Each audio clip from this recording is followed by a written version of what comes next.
विष्णु परमात्मा श्री हरि की जय।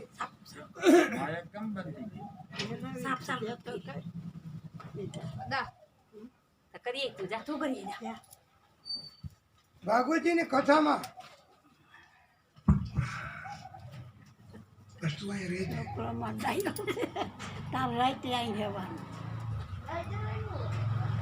भगवान 24 अवतारो धारण कर्या था एनी कथा आ प्रथम दिवसे कही है। स एव प्रथम देव कौमारम स्वर्गमास्थितः चचचार दुष्चरम ब्रह्मा ब्रह्मचर्य मुक्णितम। परमात्मा ये प्रथम अवतार सनंदन सनातन અને સનત એ ચારેય બાળકો સ્વરૂપે લીધો છે અને આ સ્વરૂપમાં પ્રભુએ અવતાર ધારણ કર્યો અને અખંડ રીતે બ્રહ્મચર્યનું પાલન કર્યું છે આ ઋષિઓ સ્વરૂપે। બીજો અવતાર રસાતળમાં હતી પૃથ્વી એને બહાર લાવવા માટે વરાહ તરીકે અવતાર પ્રભુએ લીધો છે। ત્રીજો અવતાર નારદજી સ્વરૂપે પરમાત્માએ લીધો છે અને ભક્તિનું જ્ઞાન અને ભક્તિ માર્ગ બતાવ્યો છે। ધર્મપત્ની મૂર્તિ દેવી ના ગર્ભથી श्री हरि भगवान विष्णु परमात्माए नर नारायण रूप धारण करी अने प्रागट्य कर्युं छे अने एमणे पण उत्तम इंद्रियोनो सर्व प्रकारे संयम राखो एवो बोध उपदेश आप्यो छे। पांचमो अवतार सिद्धोना स्वामी कपिल ये पण भगवान है अने कपिल भगवान ना रूप में अने छठो अवतार सती अनसुया ना रूप में भगवाने जारे ये सती एना सतीत्वनु बळ एनु तप एनी असर ए जारे जोई त्यारे त्रणेय देवो एनी परीक्षा करवा गया અને ત્રણેય દેવો પછી એ સતીને વરદાન આપ્યું અને ત્રિશક્તિ ત્રણેય દેવોએ પોતપોતાની એક એક શક્તિ આપી અને મૂકી અને એને દત્તાત્રેય સ્વરૂપે પ્રાગટ્ય કર્યું અને ત્રણેય અલગ અલગ શક્તિ એ દત્ત દુર્વાસા અને ચંદ્ર આ ત્રણેય શક્તિ અલગ અલગ રીતે આ ત્રણ અને સંયુક્ત રીતે જોઈએ તો દત્તાત્રેય અને આ દત્તાત્રેય સ્વરૂપે ભગવાને પ્રાગટ્ય કર્યું તો એને તો જેની પાસેથી જે શીખવા મળે ને એ એમને ગુરુ બનાવ્યા। એમ આ દત્તાત્રેય ભગવાને 24 ગુરુઓ બનાવ્યા હતા।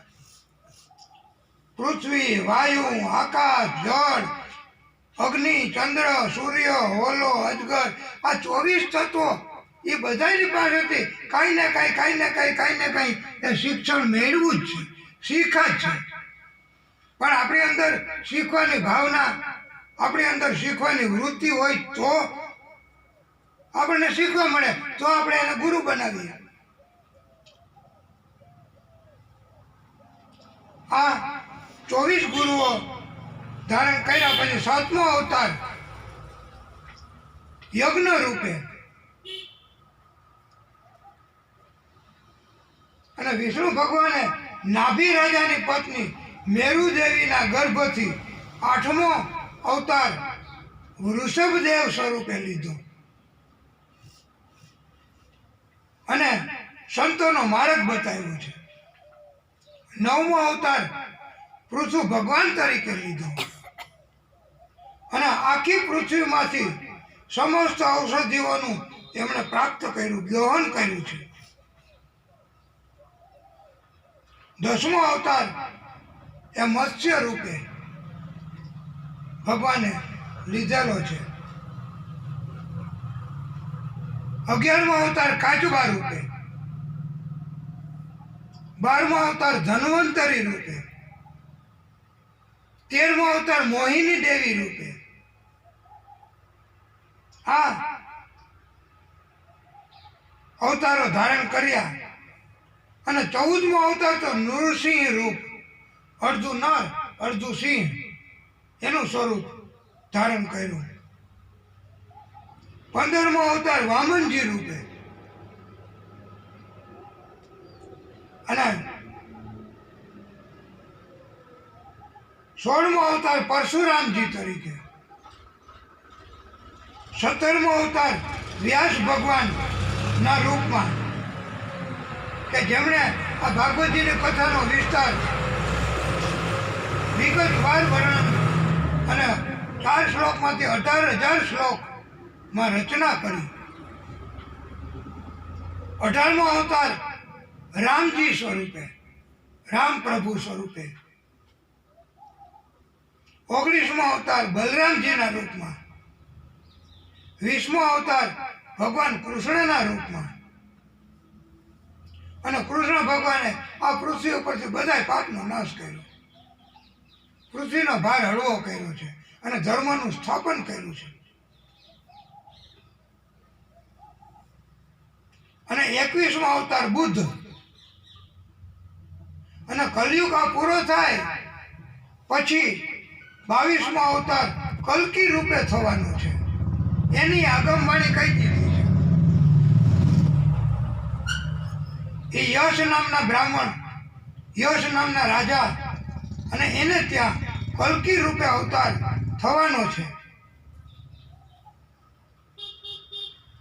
આ પછી ધર્મ અને મનુ એના અવતારો.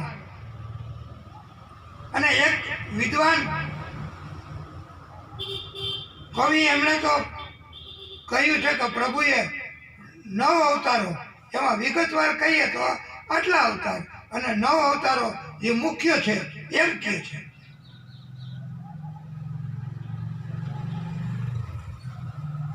આ કથા આપણે જે કહી છે એમાં દિવ્ય કથા એ જાલંધર એની કથા આપણે વિગતવાર કહેવાની છે કે મોટામાં મોટો દૈત્ય હતો જાલંધર.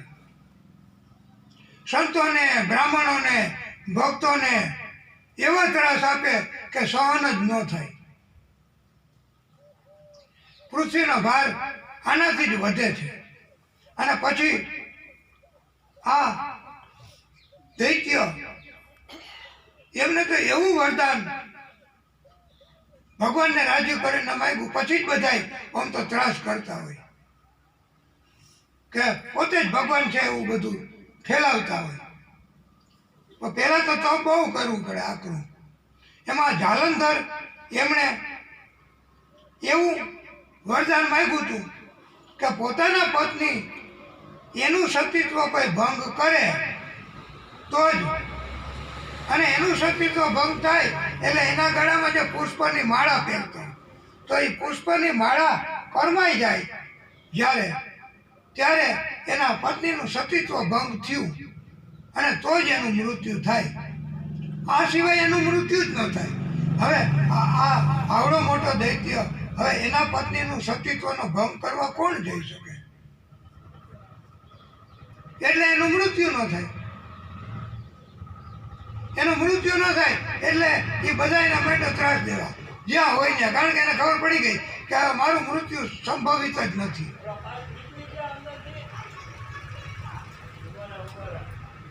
પછી તો બધા દેવો, ઋષિઓ, બ્રાહ્મણો ત્રાહિમામ ત્રાહિમામ કે અમને બચાવો, અમારા આના ત્રાસથી કેમ મુક્ત થવું? ત્યારે ભગવાને કીધું કે આ કામ તો મારે પોતે જ કરવું પડશે. અને આ જાલંધર તો ઇન્દ્રને હરાવ્યા, ઇન્દ્ર નગરી અને ઇન્દ્રાસન લઈ લીધું. મહાદેવજીને પણ કહી દીધું કે તમે હવે હું તમારી પાસે આવું છું અને કૈલાશ મને સોંપી દે. આ કૈલાશ આખું પણ મહાદેવજી કહે પણ હું અહીંયા અને મહાદેવ છું હું કે તમે? એ કે તો પછી યુદ્ધ હવારમાં ચાલુ કરીએ. પણ આ મહાદેવજી એમની શક્તિ તોય આને અભિમાન, એટલે પછી તો યુદ્ધ ચાલુ થયું. મહાદેવજીએ પણ બહુ ભક્તિ અને તપ એનું બળ એનો ઉપયોગ કર્યો, પણ આ જાલંધર કેમેય મૃત્યુ પામે જ નહીં, એનું મૃત્યુ થાય જ નહીં. હવે મહાદેવજીને જ્યારે આવા વિકટ સંજોગો તો પછી શું કરે? એણે તો હરિને જ વિષ્ણુ પરમાત્માને જ સ્મરણ કરીને કીધું કે હે પ્રભુ તમે કંઈક રસ્તો કાઢો, નહીં તો હું તો થાકી ગયો. મહાદેવજી એમ કહે છે કે હું થાકી ગયો, આ દૈત્ય મારાથી મરતો જ નથી. ત્યારે વિષ્ણુ પરમાત્માએ એમ થયું કે આ મહાદેવજીને પણ કષ્ટ, જેમ દેવોને દૈત્યોને ઋષિઓને પણ ત્રાસ, એમણે પણ ફરિયાદ કરી. પછી મહાદેવજીએ સ્મરણ કર્યું એટલે હવે એમ થયું કે હવે તો આનો કંઈક ઉપાય જાતે કરવો જ પડશે. એટલે વિષ્ણુ પરમાત્માએ પોતે જ જાલંધરનું રૂપ લીધું અને સતી પાસે ગયા.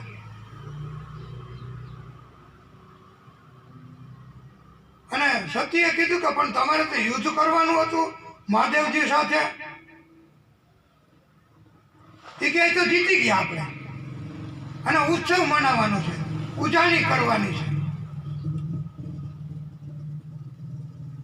તો એ કે ભલે કાલથી ઉજવણી કરશે, એને ના અત્યારે. એટલે વિષ્ણુ પરમાત્માએ જે જાલંધરનું રૂપ લીધું અને સતીને એમ સમજાયું કે અત્યારે જ આપણે તો અત્યારે જ ઉજાણી કરીએ. એટલે પછી સતી એમની સાથે જે આ વિષ્ણુ પરમાત્માએ જાલંધરનું રૂપ લઈને એમની સાથે જે આ ચારિત્રનો ભંગ કર્યો સતીના, અને ત્યાં એને યુદ્ધ ચાલુ હતું દરમિયાનમાં એને પુષ્પની માળા હતી કરવાઈ ગઈ. એટલે એને ખબર પડી ગઈ કે હવે મારું મૃત્યુ થવાનું. અને સતીને ખબર પડી કે તમે આ કાંઈક કપટ છે. પછી પ્રભુએ કીધું કે મારે આ લીલા કરવી પડે, કારણ કે ધર્મનું મારે સ્થાપન કરવું છે. અને એમને તો સતીએ તો શ્રાપ આપી દીધો કે તમે પથ્થર બની જાઓ. એટલે એમને વિષ્ણુ પરમાત્માને પોતાને પથ્થર બની જવું પડ્યું. પછી તો બધાને એમ થયું કે સતી તમે શ્રાપ દીધો, પણ આ કોણ છે ખબર છે? આ તો 14 બ્રહ્માંડના અધિકારી વિષ્ણુ ભગવાન પોતે, એને શ્રાપ દેવાય? એમણે તો આ પૃથ્વીનું સર્જન કર્યું, એ જ બધું પૃથ્વીનું બધું કાર્ય કરે છે. એ તો એક લીલા છે, અને પાપનો ભાર હળવો કરવા એમાં એમની કંઈ કસૂર નથી. અને આટલો બધો ત્રાસ હતો કે દૈત્યો અને મહાદેવજીને ત્રાસ, તો એટલે આ પ્રભુએ તો એક લીલા કરી છે. તો એમાં કઈ એમને શ્રાપનો, પછી સતીને એમ થયું કે મારાથી શ્રાપ દેવાઈ ગયો, પ્રાયશ્ચિત કર્યું. પણ પરમાત્માએ કીધું છે કે હું તમને કાયમ માટે મારી સાથે રાખીશ અને કાયમ માટે હું સ્વીકારીશ. અને એટલે પછી સતી એ એમને તુલસી તરીકે, વૃંદા તરીકે, અને આ વિષ્ણુ પરમાત્મા પથ્થર બની ગયા તો એ શાલિગ્રામ સ્વરૂપે, અને એ બેયને આપણે વિવાહ કરાવીએ છીએ દિવાળી પછી કારતક મહિનામાં.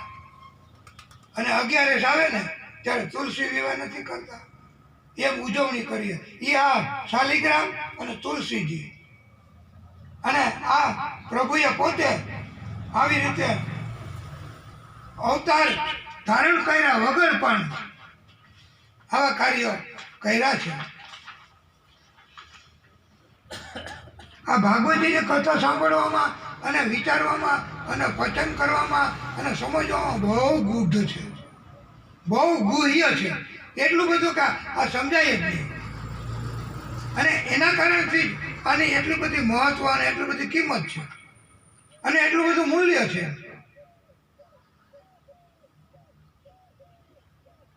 અને જ્યારે વ્યાસ ભગવાન એના પુત્રની પાછળ સુખદેવજીની પાછળ પાછળ દોડતા હતા, હે પુત્ર રોકાઈ જા. એના પુત્રની અંદર માયા ઉત્પન્ન થઈ હતી, મોહ ઉત્પન્ન થયો હતો. પણ એ સુખદેવ ભગવાન તો જન્માને તરત માંડ્યા હાલવા અને દૂર દૂર અને એક રસ્તેથી પસાર થયા. ત્યાં ગોપીઓ બધી સરોવરમાં સ્નાન કરતી હતી અને સુખદેવ પ્રભુને જોયા. એને કઈ વસ્ત્ર જ નહોતા પહેર્યા, તોય તો ગોપીઓ સ્નાન કરતા કરતા એમાંથી બહાર નીકળી. એને વસ્ત્રો પહેરવાની પણ દરકાર નહીં અને જલ્દી મહેરબાની માગવા અને પ્રણામ કરવા આ સુખદેવ ભગવાનને અને બહાર નીકળી અને આશીર્વાદ માંગ્યા. પછી પાછી એ જતા રહ્યા. એટલે એમની પાછળ એમના પિતાશ્રી નીકળ્યા, વ્યાસ ભગવાન પોતે. એમણે તો વસ્ત્ર પહેર્યા હતા અને નીકળ્યા એટલે ગોપીઓએ જોયું તો એમના પિતાશ્રી આ વ્યાસ ભગવાન પોતે આવે છે. તો એ ગોપીઓ બહાર નીકળી સરોવરમાંથી, એમના વસ્ત્રો પહેર્યા અને પછી ગઈ આશીર્વાદ માંગવા. ત્યારે એમ થયું કે મારો પુત્ર એ તો હાવ એમને તો કપડાં નહોતા પહેર્યા, તો તમે એમની મર્યાદા ન રાખી અને તમે વસ્ત્રો વગર એમના આશીર્વાદ લેવા. અને મેં તો કપડાં પહેર્યા છે, હું તો એમનો પિતા છું, તોય તમે મારી આટલી બધી મર્યાદા રાખો છો અને વસ્ત્રો પહેરીને મારી સમક્ષ ઉપસ્થિત થયા.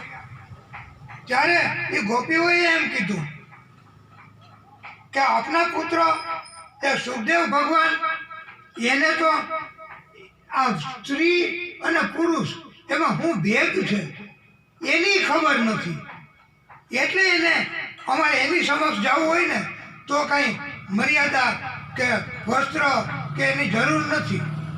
પણ આપને એટલી તો ખબર છે કે આ સ્ત્રી કહેવાય ને આ પુરુષ કહેવાય, એટલે આટલી ખબર હોય એટલે અમારે મર્યાદા રાખવી પડે. આવો બોધ ગોપીઓએ કીધો. હા, ભાગવતજીની કથા એ એટલા માટે જ કે આપણે ભક્તિ કરવાથી અને નિંદા અને નિંદ્રા એના ઉપર કાબુ મેળવવો પડે. પણ આ કળિયુગમાં બહુ અઘરું છે. 12 વાગ્યા સુધીનું જાગરણ હોય તો ઘણા કંટાળે છે. બૈરાઓને એવા જાગરણ ના આવે છે પ્રસંગો, તો એ કે હવે તો આ ક્યાંય બહાર નથી ભાગતા, એવું થઈ જતું હોય. પણ એટલે નિંદ્રા તો અને સવારે બહુ મોડું જ અને નિંદા કરવા, કોકની નિંદા કરતા હોય ને તમે કોકની કંઈક વાત એવી બધી, તો ત્યાં એ કરે તેડું જ નહીં, કોઈને આમંત્રણ દેવાની જરૂર નહીં, જેટલા નીકળે એટલા બધા જોડાઈ જાય. એટલે આ મોટામાં મોટા દૂષણો આપણી અંદર પ્રવેશી ગયા હોય છે. પછી કોણ જાણે કેમ કોઈ સંસ્કારથી કોઈ શીખી ગયા હોય, કોકનું જોઈ નહીં, કોઈની એવી દોસ્તી કે સંગત કરી નહીં. એ કે અમે તો 12 વાગ્યા પહેલાં ઉઠતા જ નથી અને ઉઠીને 12 વાગે ચા. આપણે તો 12 વાગ્યા પહેલાં સવારે પ્રાતઃકાલે 4 વાગે ઉઠવું અને ઉત્તમ કાર્ય છે. આ મોટી ઉંમરના માણસો હોય એને ખબર હોય કે પ્રાતઃકાલે બ્રહ્મ મુહૂર્તમાં જે કાર્ય કરીએ ને એનું કંઈ મુહૂર્ત જ જોવાનું નહીં, એ બધું સીધું પરમાત્માને જ પહોંચે. એટલે ભક્તિ કરવી તો 4 વાગે ઉઠીને કરવી અને એનાથી પ્રાતઃકાળની ભક્તિ એ જ પરમાત્મા સુધી પહોંચે. બાકી તો તમે આપણે બધા કોઈ પરાણે કહે ને ભક્તિ કરીએ તો એમાં પછી કાંઈ અંદર આપણને આ ભક્તિની અસર થાય નહીં. એમાં એક વખત એક સત્યવતી નામની મત્સ્ય કન્યા, અને એ આ કિનારેથી ઓલા કિનારે હોડી લઈ અને જાય અને હોડીમાં બેસાડે અને ઓલા કિનારેથી ઉતારુને લઈ આવીને અને જે કાંઈ મળે એમાંથી ગુજરાન પોતાનું ચલાવતી. આ સત્યવતી એ મત્સ્ય કન્યા હતી, બોલો, છતાંય એ સત્ય જ બોલતી. એના કારણે એની વાત આ ભાગવતજીમાં આવે. નહીતર આપણા કોઈની વાત ભાગવતજીમાં કે આપણા કોઈની વાત ગામમાં કોઈ ન કરે ભાઈ. કારણ કે આપણને ખબર હોય છે કે આપણા કેવા તત્વો, આપણી કેટલી ભક્તિ, એ ભાગવતજી આપણને આઈનો છે. આ ભાગવતી છે એ હરીસો છે. એમાં આપણે હરીસાની સામે ઊભા રહી તો આપણું જેવું સ્વરૂપ હોય એવું જ દેખાય. આપણે ચહેરા ઉપર નિશાન હોય તો એમાંય નિશાન દેખાય. એમાં ભાગવતી છે એ એમ કહે છે કે તમે બીજાના દોષ જોવામાં, બીજાની ટીકા કરોમાં, બીજાની વાત કરોમાં તમે તમારા પોતાના દોષ જોવો, એવો અમૂલ્ય ઉપદેશ આપે છે. અને તો તમે તમારા દોષ જોશો તો તમને ખબર પડશે કે આપણે આ ખામી છે, આપણે આને છે, અહીંયા એક કાળો તલ છે તો ચહેરામાં બગાડે છે, તો આપણે હાલો ડાક્ટર પાસે જઈને પ્લાસ્ટિક સર્જરી કરાવીને એ કાળો ડાઘ તો કરાવી આવીએ સરખો. તો આપણે કેમ કરીએ છીએ? તો આપણને જ્યારે ભાગવતજી, કોઈ સંતો, કોઈ વક્તાશ્રી આપણને ઉપદેશ આપતા હોય તો આપણે કે આપણો દોષ નથી જોતા, આપણામાં શું ખામી છે એ જોતા નથી. કારણ કે આપણે અંદર ધ્યાન કરીએ તો દેખાય ને. આપણી ભૂલ, આપણી ખામી ગોતવી હોય, જાણવી હોય તો આપણે અંતર ધ્યાન થવું પડે ને. એ કોણ થઈ શકે? મહાદેવજી, સંતો. અને ભાગવતજી આપણને એમ શીખવે છે, એવો બોધ આપે છે. એના સત્યવતી છે એ મત્સ્ય કન્યા હોવા છતાંય સત્ય જ બોલતી, એના જન્મના સંસ્કાર. અને એટલે એનું નામ મત્સ્ય કન્યા પણ પડ્યું હતું. એકવાર તો એને ઓલા કિનારે હતી અને પાછું આ એનું નિવાસ સ્થાન આ કિનારે, એટલે સંધ્યાનો ટાઈમ થઈ ગયો એટલે આ કિનારે તો આવવું જ પડે. કોઈ મળે કે ન મળે એટલે એને તો પછી એમ કીધું કે હાલો આ છેલ્લો ફેરો છે અને કોઈને પહેલે પાર જવું છે. એમ ત્યાં હોળીમાં કિનારે ઊભી પોકાર કરતી હતી. ત્યાં ઋષિ પારાશરજી, એમના કાને આ અવાજ પડ્યા કે આ છેલ્લો ફેરો અને પાર ઉતરવાની વાત. એવા બધા જ્ઞાની અને એવી દિવ્ય કોણા ત્યારે એમણે ત્યાંથી જેટલી અહીંયા પ્રગટ થયા. અને એ તો ઋષિ તો એમાં બેસી ગયા હોળીમાં અને સત્યવતી હોળી હકાવતી હતી. એ સમયે ઋષિને જ્ઞાન, એનું નામ જ ઋષિ. જેને જ્ઞાન હોય અને અભિમાન ન હોય એને જ સંત. તો એ જ જ્ઞાનને જીરવી શકે, એનું પાચન કરી શકે, હચવી શકે. નહીતર જેને અભિમાન હોય, ક્રોધ હોય, ગુસ્સો હોય, એ કંઈ જ્ઞાનને જીરવી ન શકે, એનું પાચન ન કરી શકે, એ પછી ઓકવું જ પડે. એટલે આ ઋષિએ કીધું કે અત્યારે એવો સમય ચાલે છે, આ ઘડી, આ પળ, આ ક્ષણ, કે અત્યારે જો કંઈ ઘર ભરીએ તો દિવ્ય અને ઉત્તમ પ્રાગટ્ય થાય એવો સમય ચાલે છે. એટલે એમને તો આ સત્યવતીઓને એમ છે કે આપ તો આટલા મોટા ઋષિ અને અમારે આ સમયને ઘડી જવા નથી દેવી.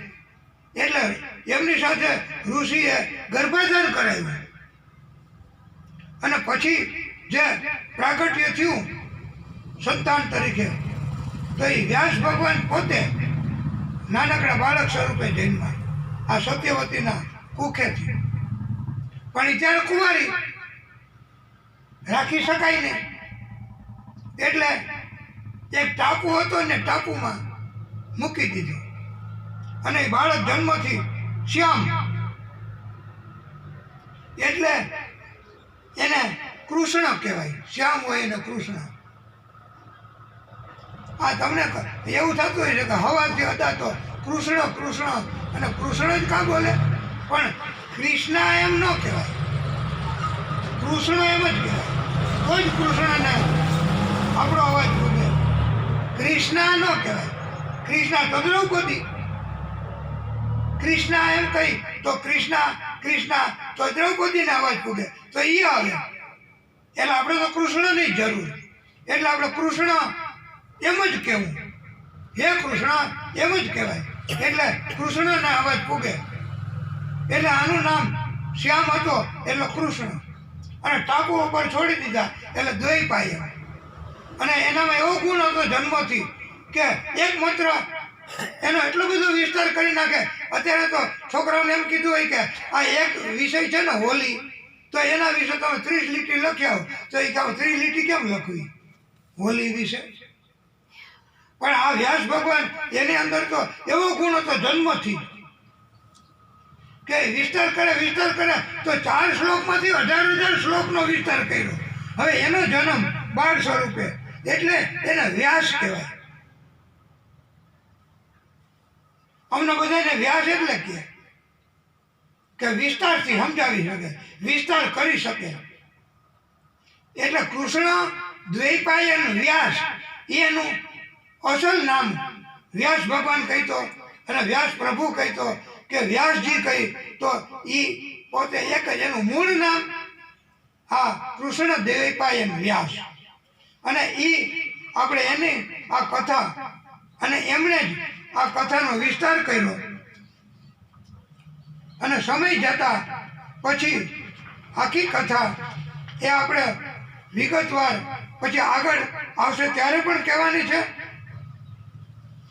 અને કથા એ કળિયુગમાં કીર્તન કરવાથી જ આ કથા આપણને પરમાત્મા સુધી પહોંચાડે છે. અને નારદજી એ આ વ્યાસ ભગવાનને કીધું કે આ એક વખત નારદજીને કહ્યું કે હે નારદજી, મેં તો કેટલાય વેદ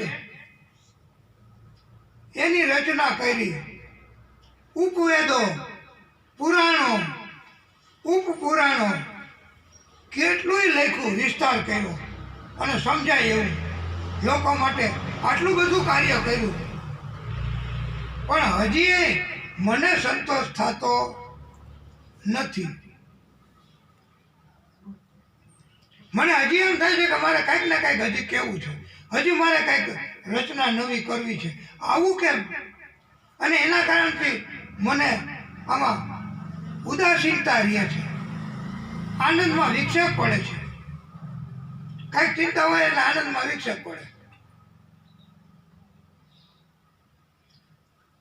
અને હે વ્યાસ મુનિ,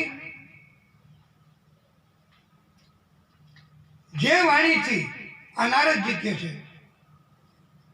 કે જગતને પવિત્ર કરનારા ભગવાન શ્રી હરિ એની ગુણગાન, એની કથા નથી નીકળતી જે વાણીમાંથી, એવી વાણીને અપવિત્ર વાણી કહેવાય છે. જેની વાણીમાંથી ભગવાનની જ વાત નીકળે, ભગવાનના જ ગુણોની વાત નીકળે, તો એ પવિત્ર વાણી કહેવાય. અને પવિત્ર વાણી છે એ બધા સંતો પસંદ કરે, બધા ભક્તો છે એ પવિત્ર વાણી જ પસંદ કરે, અપવિત્ર વાણી કોઈ ન પસંદ કરે. પછી ગમે એટલા શ્લોકો સંસ્કૃત કે વચમાં એવું બધું બોલે, જોક્સ કહે, ટૂચકા કહે, તોય એ અપવિત્ર વાણી. એની અંદર પરમાત્મા કે ભગવાન રાજી ન થાય, તાલીમ બહુ પડે, પણ શ્રોતાઓને એની અસર ન થાય. પણ ભગવાનની જ કથા, ભગવાનની જ વાણી, એવું આ નારદજી બોધ આપે છે. એ કોને? વ્યાસ ભગવાનને, કે તમે એવી કંઈક રચના કરો કે જેનાથી ભગવાનનું જ ગુણગાન, ભગવાનની જ કથા અને ભગવાનની જ વાણી, પછી તમારે ક્યારેય અસંતોષ નહીં રહે, પછી તમારે ક્યારેય એવું નહીં થાય કે મારે હવે હજી કંઈક રચના કરવી છે, એવું નહીં થાય. એટલે તમે કોઈ દિવસ ભગવાનની વાત લખી છે, ભગવાનની વાણી કે ભગવાનના વખાણ કે એવી વાત તમે ક્યારેય કહી છે? ત્યારે વ્યાસ ભગવાનને નારદજીએ આવો ઉત્તમ બોધ આપ્યો, અને તો જ આત્માની શાંતિ થશે એમ કીધું. અને પછી તો વ્યાસ ભગવાનને એમ થયું કે તમે મને હજી તમે થોડી વાર રોકો, અને મને તમારી વાણીમાં મને તમારી વાત સાંભળવી છે બહુ જ. અને વ્યાસ ભગવાન એ તો ત્યાં ને ત્યાં બેસી ગયા. અને નારદજીને તેમ થયું કે આ શ્રોતા સાચા છે. નીચે બેસી ગયા. એવડા મોટા વિદ્વાન, ભગવાનનો અવતાર, અને નારદજી એ ભગવાનનો અવતાર. અને એની વાણીમાં, નારદજીની વાણી છે એ એકદમ દિવ્ય વાણી જ હોય. એટલે એને તમે હજુ મને વાત કરો કઈક. ત્યારે નારદજીએ પોતાના જ મુખેથી આ વ્યાસ ભગવાનને સમજાવવા માટે ઉત્તમમાં ઉત્તમ કથા અને ઉત્તમમાં ઉત્તમ વાત એને સંભળાવી. પોતાના જ અનુભવ, એની વાત એમણે આ વ્યાસ ભગવાનને સમજાવી. અને કહે છે કે નારદજી, હે વ્યાસજી, મારો 7મો જન્મ હતો ત્યારે મને મારું નામ માતા પિતાએ ઉપગ્રંથ રાખ્યું હતું. હું એકવાર એક સ્ત્રીમાં મોહિત થયો. મારા માતા પિતાએ રોક્યો કે બેટા આ રહેવા દે, પણ હું રોકાયો નહીં અને મેં એ સ્ત્રી સાથે લગ્ન કર્યા. અને પછી તો એ ગર્ભવતી થઈ. પણ હું ક્યારેય કઈ પુરુષાર્થ ન કરતો, કઈ કામ ન કરતો અને ચારે તરફ ભટક્યા કર્યું. અને એમને શું જોઈએ એની દરકાર રાખવી, પત્નીની, બાળકની, માતા પિતાની, એ કાંઈ હું ધ્યાન ન રાખતો. અને મને બધા કહેતા કે તમે કાંઈક પુરુષાર્થ કરો અને બધાને મદદ કરો, પાલન પોષણ કરો. પણ મને તો એવું અભિમાન કે મારે તો, અને મેં એક વખત સંગીતની સ્પર્ધા હતી, જેમ નિશાળમાં સ્પર્ધા હોય એમ, મેં એમાં ભાગ લીધો. તો હું અભિમાનના કારણથી હારી ગયો. પછી મને એમ થયું કે મારે હવે તો બધાય કરતા વિદ્વાન બની જાઉં, એટલું બધું નિપુણ થઈ જાવ સંગીતમાં. અને એના માટે હવે મારે શું કરવું? તો ત્યારે મને એમ થયું કે આ બધાને મૂકી, પત્ની, બાળકો, માતા પિતા એને છોડી અને પછી હું આશ્રમમાં ગયો. અને ઋષિના આશ્રમમાં ત્યાં શિક્ષણ પ્રાપ્ત કર્યું. અને ત્યાં શીખવા માટે એક અપસરા, એટલે રંભા, એ અપસરા પણ ત્યાં આવી હતી વિદ્યા શીખવા માટે. એ અપસરા ને મેં જોઈ. એમ નારદજી કહે છે કે મેં એ અપસરાને જોઈ તો મને એનામાં મોહ જાગ્યો. અને મેં એને પ્રસ્તાવી મૂકી દીધો કે મારી સાથે વિવાહ કરો. તો મને એ અપસરાએ એવો બોધ આપ્યો કે તમારી સાથે વિવાહ કરવા એ તો અપરાધ છે. એ કે મેં આટલી બધી સિદ્ધિ મેળવી તોય, એ કે તમે તમારી પત્ની, તમારા બાળકો, તમારા માતા પિતા એની દરકાર નથી કરતા, એના તરફની ફરજ નથી બજાવતા, અને તમે બધાને છોડી અને અહીંયા તમે હોશિયાર બનવા, વિદ્વતા પ્રાપ્ત કરવા, વિદ્યા શીખવા માટે આવી ગયા. તો આ તમે અપરાધ કર્યો છે, તો તમારી એને વિવાહ ન કરાય. એટલે પછી તો એ કે મને નારદજીએ કીધું, મને તો એવું જ્ઞાન થઈ ગયું, મને તો બોધ લાગી ગયો કે આ અપસરાએ મને આવું બધું શિક્ષણ આપી દીધું. હું પાછો ઘરે આવ્યો, મારા માતા પિતાની માફી માગી, પત્ની અને બાળકો એનું પાલન પોષણ કરવા માંડ્યો. અને પછી એ જન્મ મારો પૂરો થયો, એમ નારદજી કહે છે. અને પછીનો જન્મ મારો હવે થયો, એ હું દાસીનો પુત્ર બન્યો. મારી માં છે એ દાસી હતી, અને હું દાસી પુત્ર તરીકે મેં અવતાર લીધો એના પછીના જન્મમાં. અને મારી માં એ સંતો આવે ચતુર્માસ ગાળવા માટે ત્યારે પણ એમની સેવા કરતી, એમના માટે ભોજન બનાવતી, એમના માટે સ્વચ્છતા વાળવાનું એવું બધું કામ પણ કરતી અને સેવા કરવી એવું કામ કરતી. એટલે મને પછી ઈચ્છા થઈ કે હું નાનો હતો ત્યારે તો મારી માની હારે હારે હું સંતોની સેવા કરવા માંડ્યો અને ભક્તિમાં જોડાઈ ગયો. એ આ નારદજી એના 8મા જન્મની વાત કહે છે. અને બચપણથી જ મને ભક્તિભાવ જાગ્યો અને સંતોની પરવાનગીથી કે અમે આપની પાત્રમાં આપના પાત્રમાં જે કાંઈ ભોજન છે તો એ અમે લઈએ એમ પરવાનગી લઈ અને મારી માં છે એ ભોજન લેતી. જૂઠણ કહેવાય એને, સંતોનું જૂઠણ. એ પણ એક મહાપ્રસાદ બને છે અને એ લેતા પછી જે સંસ્કાર આવે, ભક્તિ જાગે, એમ હું પણ એવી રીતે સંતોની પરવાનગીથી એવું ખાઈને મારું જીવન ગાળતો. અને ત્યારે પછી સંતો તો એનો ટાઈમ પૂરો થયો, 4 માસ પૂરા થાય એટલે એ પછી આગળ ગતિ કરે, ચતુર્માસ ગાળવા માટે રોકાતા હોય. અને મને એમ થયું કે મારે તો ભક્તિ કરવી જ છે અને મેં સંતોને વિનંતી કરી કે મારે આપની સાથે આવવું છે, આપની સેવા કરવી છે. આપ જ્યાં જાવ ત્યાં હું સાથે રહીશ, હું સેવા કરીશ. એટલે પણ મને સંતોએ રોક્યો. સંતો એને જ કહેવાય, નહીં તો કે આપણે તો એક સેવક મળે છે ને, હાલ તું તારે. અને નો ચિંતાના કામે ચિંતા કરે. તો સેવા કરવી તો જે સંત, પવિત્રતા, ઉત્તમ અને બ્રાહ્મણો એમની સેવા કરવી, ઋષિઓની સેવા કરવી, તો એનાથી આપણને ભક્તિ પ્રગટ થાય. પણ મને સંતોએ કીધું કે હજી તમારે અમારી સાથે આવવાનું નથી. એ કે પણ કાં તમે તો જાઓ છો અને મને તો તમારા વગર નહીં ફાવે. અહીંયા સેવાની ટેવ પડી ગઈ, હવે સેવા કર્યા વગર મારે નહીં હાલે.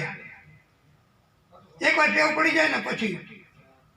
અને આપણે કથામાં કીધું જ છે ઘણી વખત કે જ્યારે આપણે માતા પિતાની સેવા કરતા હોય, માતા પિતાની એટલી બધી સેવા કરે અને પછી માતા પિતા ધામમાં વયા જાય, પછી ટેવ પડી ગઈ સેવા કરવાની, શું કરવું?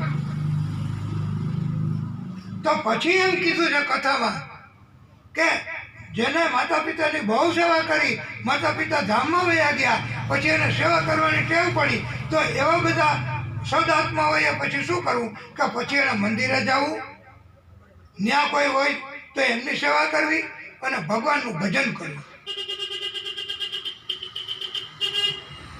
અને એટલે જ કીધું છે કભી મા બાપ કી સેવા की नहीं, बाद में मंदिर जाने से क्या फायदा, कभी प्यासे को पानी पिलाया नहीं, बाद में अमृत पिलाने से क्या फायदा. એટલે પેલા માતા પિતાની સેવા એને જ મહત્વ આપ્યું છે. એટલે સંતોએ કીધું કે તમે તમારી માં એની સેવા કરો, તમારો ધર્મ છે. એટલે નારદજી કહે છે કે હું મારી માની સેવા કરવા માંડ્યો સંતોના કહેવાથી. અને સંતોએ મને ગાયત્રી મંત્ર શીખડાવ્યો. હું એ ગાયત્રી મંત્ર બોલતો જાઉં સતત. મને એને દીક્ષા આપી અને પછી મને શ્રદ્ધા જાગી.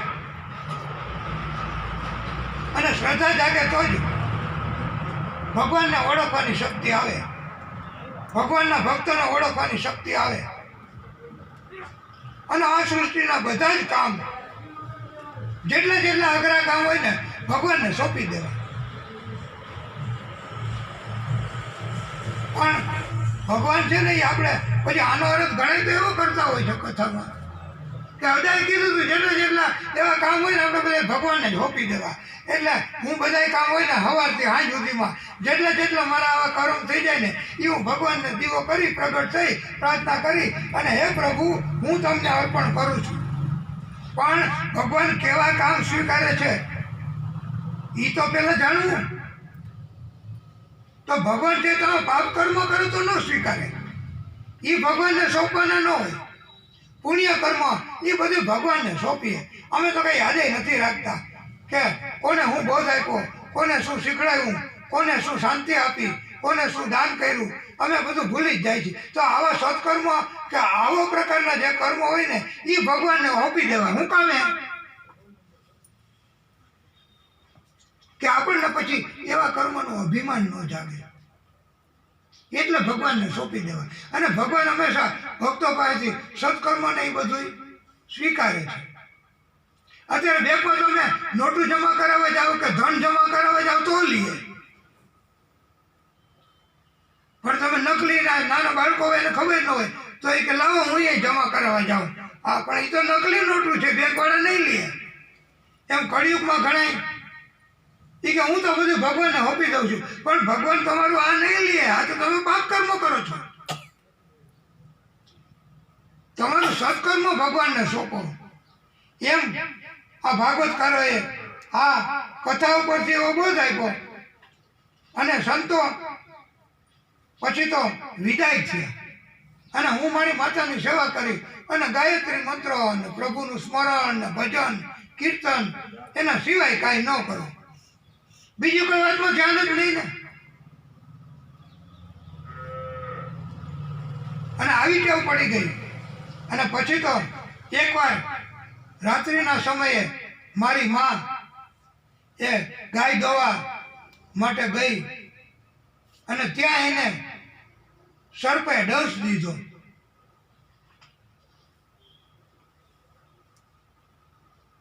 અને સર્પે ડંસ દીધો એમ આવે સર્પનો વાઘ કે માનો વાઘ અંધારામાં રાત્રિના સમયે.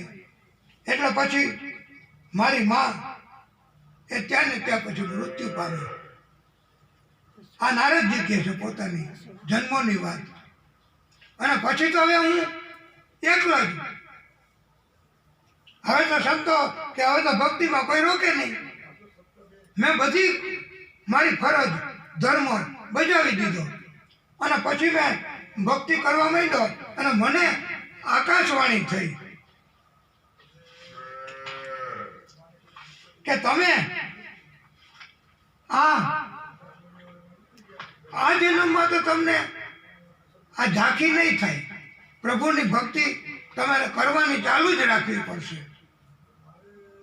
અને હું તો પછી ઉત્તર દિશા તરફ ગયો.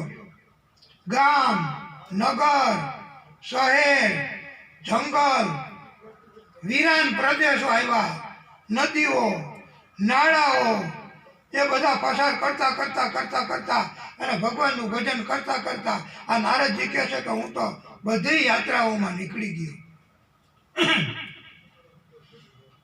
અને 12 વર્ષ ગંગાજીના કિનારે રોકાયો.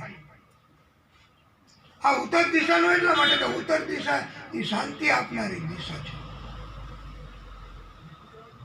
એ દિશામાં શાંતિ મળે એટલે ઉત્તર દિશામાં થી શરૂ કરી યાત્રા અને એક ચિત્તે જ. અને પછી તો એ જન્મ મારો પૂરો થયો. ત્યાર પછી આખી પૃથ્વીનો પ્રલય છે. આ નારદજી પોતે પોતાની વાત કરે છે જન્મોની. આખી પૃથ્વીનો નાશ, આખી પૃથ્વીનો પ્રલય અને પછી પાછું સર્જન. વિષ્ણુ પરમાત્મા અહીંયા આપણે છે. વિષ્ણુ પરમાત્માનું સ્વરૂપ કથામાં રાખ્યું જ છે. તો પ્રલય થયા પછી પ્રભુની નાભીમાંથી કમળ અને કમળમાંથી બ્રહ્માજી પ્રગટ થયા અને બ્રહ્માજીને આદેશ કર્યો કે તમે સૃષ્ટિનું સર્જન કરો.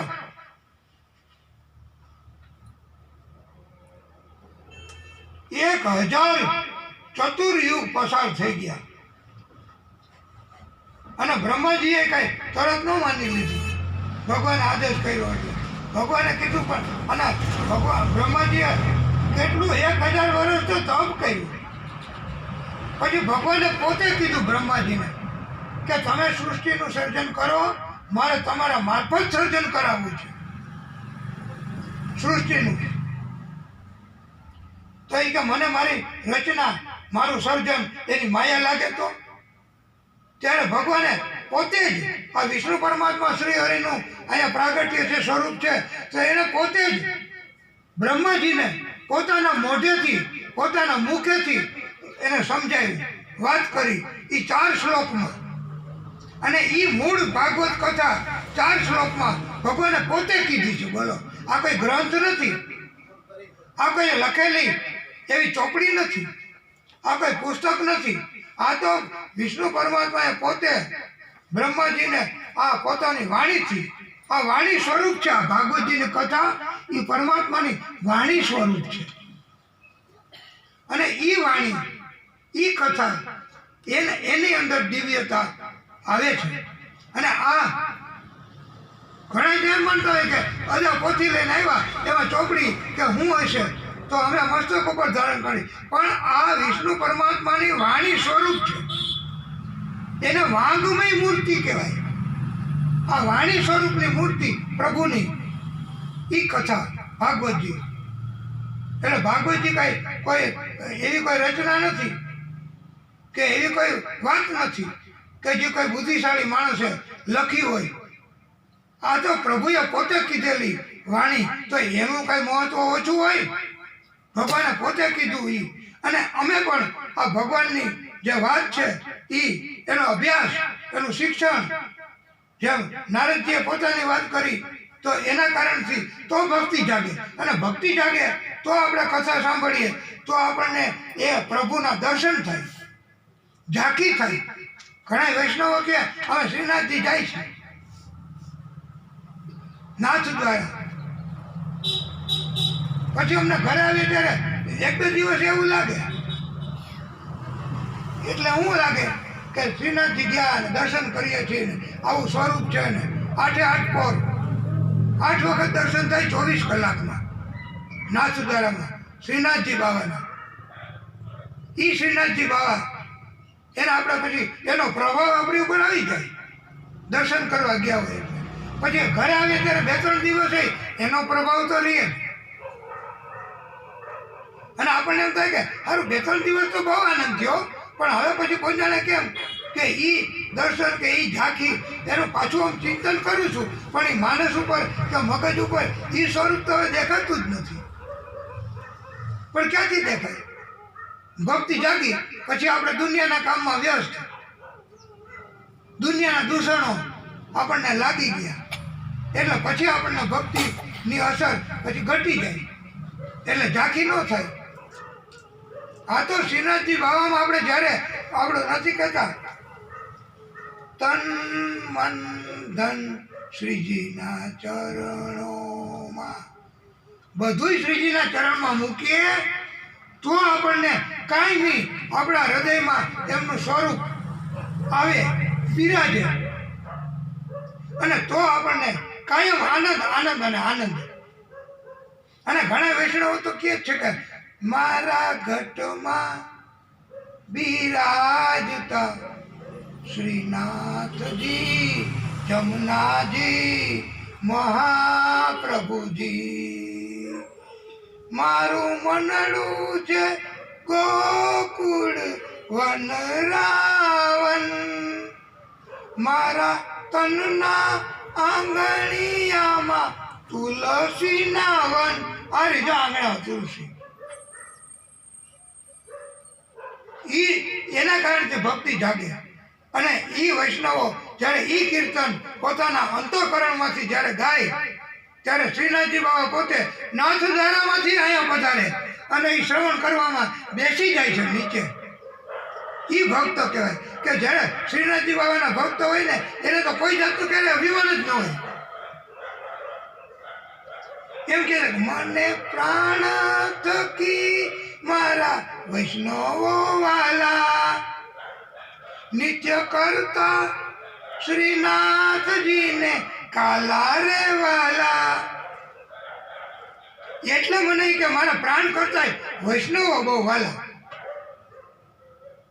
કે હંમેશા ભગવાનને કાલા વાલા તો કરે છે કે હે ભગવાન, અત્યારે તમે આ ઠંડી છે તો ઠંડુ દૂધ નહીં ફાવે તમને, આ તમે ગરમ દૂધ લ્યો. એમ વૈષ્ણવ જ્યારે ઠાકોરજીને ધરાવે ત્યારે એની અંદર એવો પ્રેમ ભાવ છે, ત્યારે આત્મીયતા થાય અને ત્યારે ભક્તિ છે એ આપણને જવાબ આપે છે. અને ચતુર્યુગ 1000 પસાર થયા પછી પાછું સૃષ્ટિનું સર્જન થયું. બ્રહ્માજી છે એ દુનિયાનું સૃષ્ટિનું સર્જન કરવા માંડ્યા. અને નારદજી કહે છે કે હું એ બ્રહ્માજીએ પહેલાં તો મનમાં વિચાર કરીને સર્જન કરતા. આપણે ઘણા માણસો દુનિયાને આપણને એમ કે આ मुर्गी कहाँ से आई? तो एक अंडे में से. अंडा कहाँ से आया? मुर्गी में से. तो पहले कौन आया, अंडा के मुर्गी? बालक में जन्म क्याथी थयो? स्त्री पुरुष एनो समागम. तो पहला स्त्री आई तो पुरुष, અને ઈ ક્યાંથી આવ્યા? પહેલી સ્ત્રી આવી, પહેલો પુરુષ આવ્યો, તો ઈ બે આવ્યા ક્યાંથી? એમ પહેલે અંડા કે મુર્ગી? તો કે ઈ અમને ખબર નથી. પણ ભાગવત કથા એવું જ્ઞાન આપે છે કે પહેલા તો પરમાત્માની શક્તિ, પરમાત્માની આપણે જેને ભક્તિ, એના કારણથી મનમાં સંકલ્પ કરે ને ત્યાં જ એ સંકલ્પ સિદ્ધ થાય. બ્રહ્માજીને એવી શક્તિ આપી હતી પ્રભુએ કે તમે સૃષ્ટિનું સર્જન કરો. બ્રહ્માજી તો પોતે સંકલ્પ કરતા, મનમાં વિચાર કરતા. સંકલ્પ એટલે વિચાર. તો તરત એવી રીતના સ્વરૂપોનું પ્રાગટ્ય થતું. એમ બ્રહ્માજીએ મનના સંકલ્પથી એ પોતે જ 10 પુત્રોની આ પ્રાગટ્ય કરાવ્યું છે બ્રહ્માજીએ. અને એમ કીધું નારદજીએ કે હું પણ એના સંકલ્પથી ઋષિઓએ બધા પ્રગટ થયા અને હું પણ એ વખતે એના સંકલ્પથી પ્રગટ થયો છું. અને પછી તો મારી ઉપર ભક્તિના કારણથી હું ત્રણેય લોકમાં જ્યાં જવું હોય ને જઈ શકું. મને કોઈ રોકતા નથી. આ ભક્તિનો પ્રભાવ છે. ભક્તિ કરે ને કાંઈ બતાવવું ન પડે. જેમ આપણે ટોલ નાકામાં આપણે જતા હોય વાહન લઈને તો ટોલ ટેક્સ દેવો પડે ને, તો આપણે નથી કાર્ડ બતાવતા. એ કે અમે સેવાના કામમાં છીએ, તો એવું કાર્ડ બતાવી કે જવા દો. એને પછાડીને કાંઈ ન લે, કાંઈ વસૂલ ટેક્સ ન લે. તો આવી રીતે જ ભક્તિ કરતા હોય ને એની પાસે દુનિયાના માણસો કાંઈ ન હેરાન કરે. જ્યાં જાય ને એને બધી સરળતા જ, જ્યાં જાય ને એના માટે રસ્તો થઈ જ જાય. એને કાંઈ તકલીફ જ ન પડે, એને કાર્ડ બતાવવું ન પડે. આ દુનિયામાં તો આપણે શું છીએ, આપણી સત્તા શું, એ આપણે બતાવવું પડે.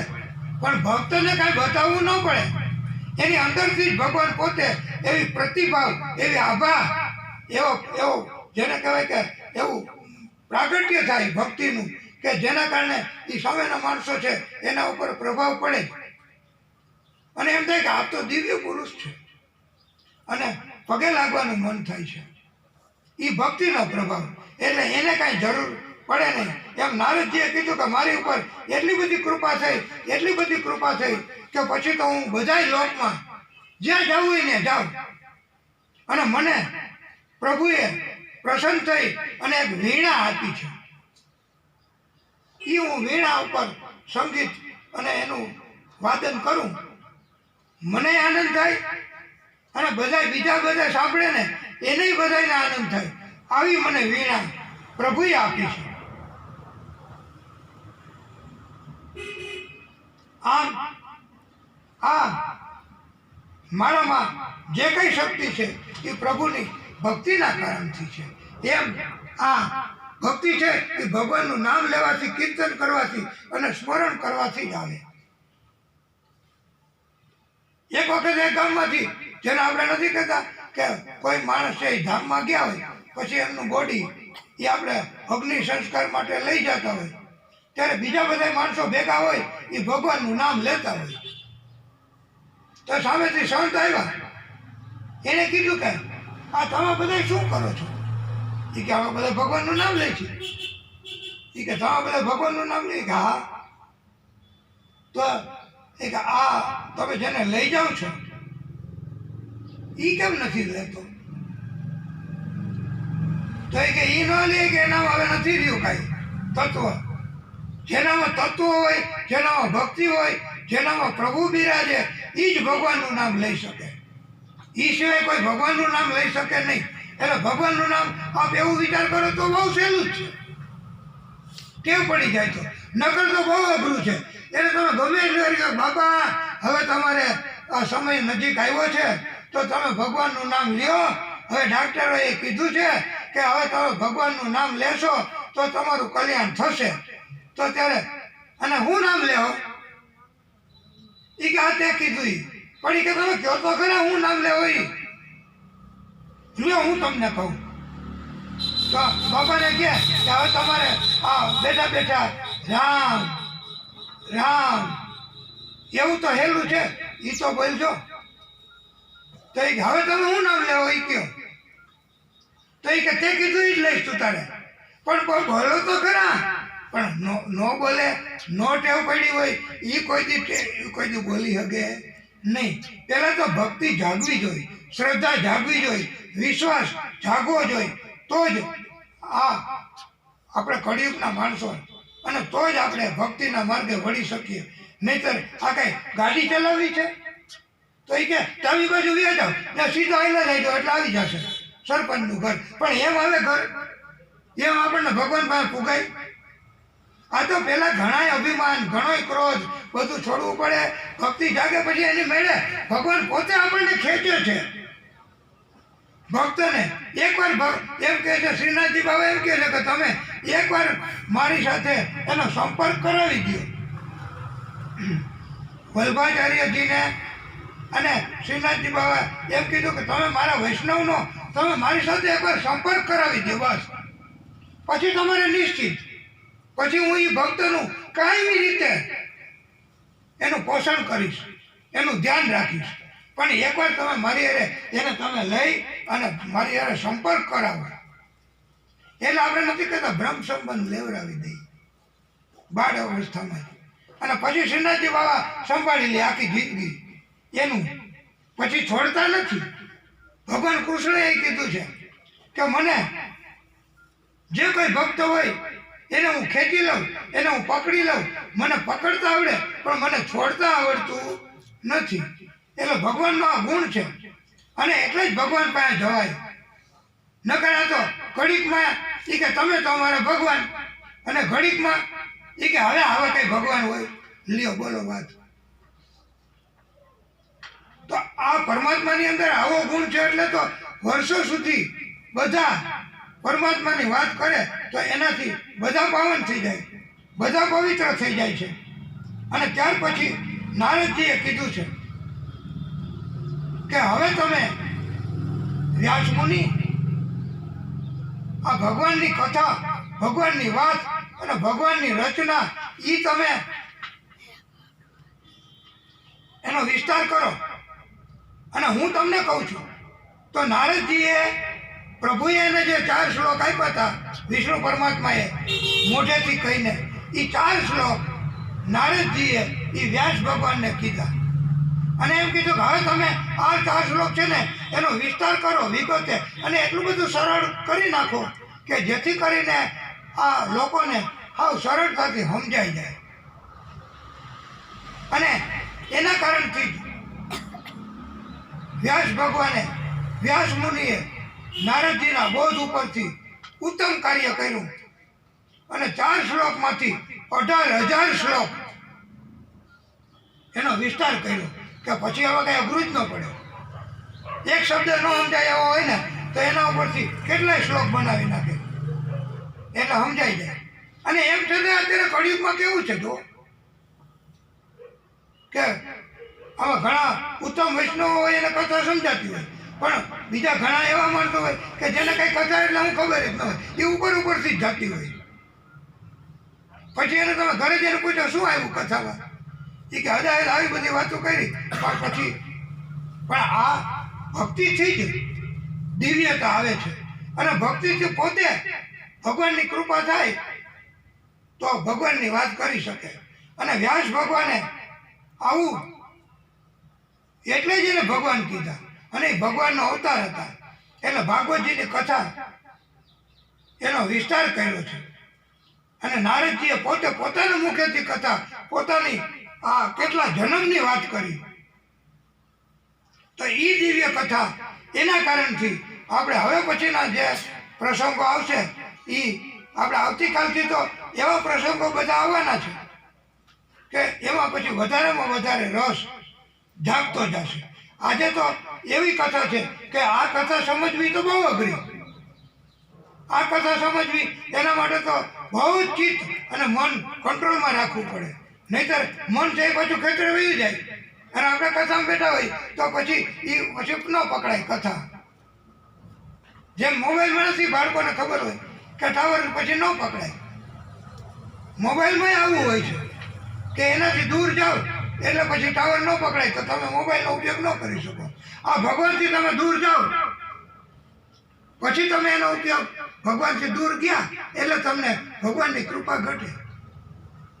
ભગવાનથી વિમુખ ન જાઓ એક જ વાક્યમાં આ ભાગવતજીનો બોધ. અને ભગવાનની સન્મુખ જવાથી આપણે સવારે પણ આપને કીધું કે એની ઘરે યમના દૂતો ન આવે, ખાલી પુસ્તક રાખવાથી. પછી આખા મહત્વ આ ભાગવતજીનું. અને અમારો તો એવો આદેશ છે કે જ્યાં જ્યાં કથા કરવા જાય ત્યાં મહત્વની કથા હોય એ જ મહત્વની કથા. ભગવાનને પરિચય થઈ જાય, તમને એમ ખબર પડી જાય કે અદાએ કીધું હતું કે આ કથામાં આટલું બધું ભાગવતનું મહત્વ છે, તો કાલે એમ કે તમારે આ કામ છે, તમારે આમ જવું પડશે, તો એ કે તમારે નથી જવું. આ ભાગવતની કથા મુકાય, આ ભાગવતની કથા સાંભળવાની તક જવા દેવાય, પછી ત્યાં કાંઈ નહીં સાંભળવા મળે. એટલે મારે એ બધું કામ છોડી નહીં, મારે તો કાલે કથા સાંભળવા જવું જ છે. એવી પ્રીતિ જાગે ક્યારે કે જો ભગવાનની આપણે મહત્વની કથા, તો આ ભાગવતજીનું મહત્વ શું છે, આ ભાગવતજી એટલે હું એ ઓળખતા હોય તો જ. અને ડાક્ટર ઉપર આપણને ભરોસો બે તો જ એની ઉપર આપણે વિશ્વાસ મૂકીએ છીએ, એની દવા લઈ છીએ.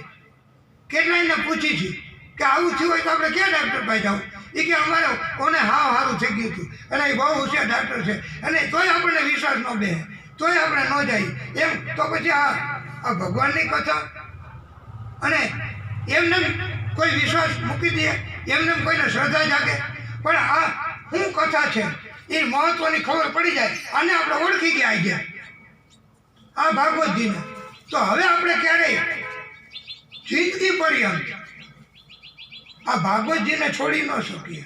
કારણ કે ખબર પડી ગઈ કે આજ આના સિવાય બીજું કાંઈ નથી. અને કળિયુગમાં તો માત્ર એનું નામ લેવાથી પાર ઉતરી શકાય છે. આનાથી વિશેષ અને કેટલાય પંડિતોએ તો આ મહિનાઓ સુધી આ કથાનું મહત્વ શું, કથા એટલે શું એ સમજાવવા માટે વર્ષો સુધી એટલો બધો વિસ્તાર કર્યો છે ભાગવતજીનો. પણ આપણે તો 7 દિવસ એની આપણે ઉત્તમ કથા કેવી હોય, તો આજે આ પ્રથમ દિવસે એના મહત્વની કથા જ કરાય, ભગવાનની જ વાત કરાય, ભગવાન સિવાય કોઈ વાત ન કરાય. પછી એવું ક્યારેક લાગે તો અહીંયા કોઈ ગોપીઓને પછી એમ થાય કે અમારે આજે એક રાસ્તો લેવા દો, આજે તો આ કૃષ્ણનો, કે આજે તો રામજીનો, કે આજે તો આ જન્મ થયો, આજે તો પ્રાગટ્ય થયું, તો એ આજે પહેલા દિવસે એક કોઈ જાતનું કોઈ જોક્સ, કોઈ ટૂચકા, કોઈ બીજી વાત એવું કાંઈ ન કહેવાય. અને વિસ્તારથી મહત્વની કથા કેવી એ વક્તાનો ઉત્તમમાં ઉત્તમ ધર્મ છે. નહીતર બે લીટીમાં આનું મહત્વ શું છે એ કહી શકાય. એ કે આનું મહત્વ એટલું છે ને ભાઈ કે પૃથ્વી જેવડું તમે ખડીઓ સાય બનાવો, આ પૃથ્વી જેવડો કાગળ લ્યો, સમુદ્ર જેટલી સાય બનાવો અને કલ્પવૃક્ષ એની કલમથી લેખા કરો, તો આનું મહત્વ નહીં ઘટે, આનું મહત્વનો પાર નહીં આવે. એવી આ કથા છે. બસ એક લીટીમાં થઈ ગયું. પછી મારે બપોરે કે બપોર પછી કે સવારે પણ આપણે લાંબી કથા કહેવાની જરૂર નથી. પણ તો એ કથા કીધી ન કીધી કહેવાય. અને એવી કથાની અસર શ્રોતા ઉપર ન પડે. અને પછી 7 દિવસ બાકીના 6 દિવસે એ શ્રોતાની અંદર ભક્તિ ન જાગે. પણ જો ઉત્તમ કથા મહત્વની સંભળાવી હોય, ઉતાવળ ન કરી હોય, અને તો પણ ઘડિયાળમાં જોયું ન હોય અને કથા કીધી હોય, તો એ શ્રોતાને પછી 6 દિવસ તો ખબર પડી જ જાય કે આ તો ભાગવતજીની કથા. અને કોઈ બીજા કોઈ એવા શ્રોતા આવે ને તો એને કહી દેતા હોય કે ભાઈ તમે શાંતિ રાખો જરા, આ ભાગવતજીની કથા ચાલુ છે અને તમે અમને પણ જરાક સાંભળવા દો ને, નકર અમને ડિસ્ટર્બ થાય છે કે અમને વિક્ષેપ પડે છે. એવું કહેવા માંડે. એ ક્યારે કે જો એના મહત્વની ખબર હોય તો, નહીં તો એ ભેગા મંડી પડે. એ કે કેમ હમણાં સારું છે ને? અરે હું સારું, હમણાં તો ધંધા બંધ, હમણાં તો આવું બંધ, જ્યાં જઈને રોગ થાય છે. હવે કથામાં પણ આવા જ, કથામાં આવું પણ હરખા ભેગા થયા. પણ જો આ મહત્વની કથા તમે ક્યાંક હવે પછી કથા સાંભળવા જશે સરપંચ કે એમના ઘરવાળા, તો આ કથાનું મહત્વ સાંભળ્યા પછી આખો દિવસ, અને અમારે આનું જ કથાનું મહત્વ સમજાવી દઈ, તો પછી એ તમે જ્યાં જ્યાં જાઓ ભાગવતજીની કથા છે. રાજકોટમાં કોણે બેસાડી? તો અમારે બધા કામ છોડીને ભાઈ, અને રજાનો રિપોર્ટ નથી મૂકતા, અને એમને અને ત્યારે સામેથી ફોન આવે કે કેમ આજે નોકરીમાં ન આવ્યા? એ કે કથા સાંભળવા ગયા. હારું હારું, અમારા વતી કે પ્રાર્થના કરજો, તમે તારે રિપોર્ટ વગર રજા. એવી ઉદારતા અત્યારે રાખે છે અધિકારી હોય. શા માટે? એને ખબર છે કે આ ભાગવત એટલે શું, આનું મહત્વ કેટલું છે. અને એટલે હવે અમને એટલો સંતોષ તો છે કે આ મેવાસા ગામની અંદર આ વિડીયો કથા સરપંચશ્રીએ કરાવી, એનો વિડીયો અમે ઉતારીએ છીએ મોબાઈલમાં. અને જે કોઈ ભક્તને આ સરપંચશ્રી વિડીયો મોકલે અને મોબાઈલમાં પણ જોશે, તો આ કથાની દિવ્યતા, એનું મહત્વ એમને ઘરે બેઠા પણ આ સરપંચશ્રી મોકલવાના છે, અને ઘરે બેઠા એમને લાભ થવાના. એટલે આ મહત્વની કથા અમે એટલા માટે વિસ્તૃત કીધી છે કે આ માત્ર અહીંયા સરપંચ સાંભળે કે એમના ઘરવાળા સાંભળે એવું જ નથી. આ કથાનું વિડીયો રેકોર્ડિંગ થાય છે અને બધી જગ્યાએ આખા દેશમાં આ કથા સાંભળી શકાય, મોબાઈલમાં જોઈ શકાય. અને આ સરપંચશ્રીએ કીધું આ કથા તમે બધા ઇન્ટરનેટમાં મોકલજો, અમારા બધાને સંભળાવી છે. હવે આ એનો કેવો સંકલ્પ કહેવાય આ કથાનું, આટલું બધું પ્રસારણ, આનું બધું ઉત્તમ ફળ એ બધું. અને જે કોઈ કથા જોશે એને ઘરે બેઠા કથા પ્રાપ્ત થાય, એનું પુણ્ય પણ આજ મળવાનું છે. એટલે આપણે આ કથા છે એને અત્યારે આપણે વિરામ આપીશું. અને હવે આપણે જે કોઈ ભક્તોને કે વૈષ્ણવોને આરતી કરવાની હોય એ આરતી કરશે. અને પછી આપણે આવતીકાલે બરોબર 8:15 હાજી 8:15 તમે હાજર થઈ જાજો. બોલીએ ભાગવત સ્વરૂપ ભગવાન કી જય.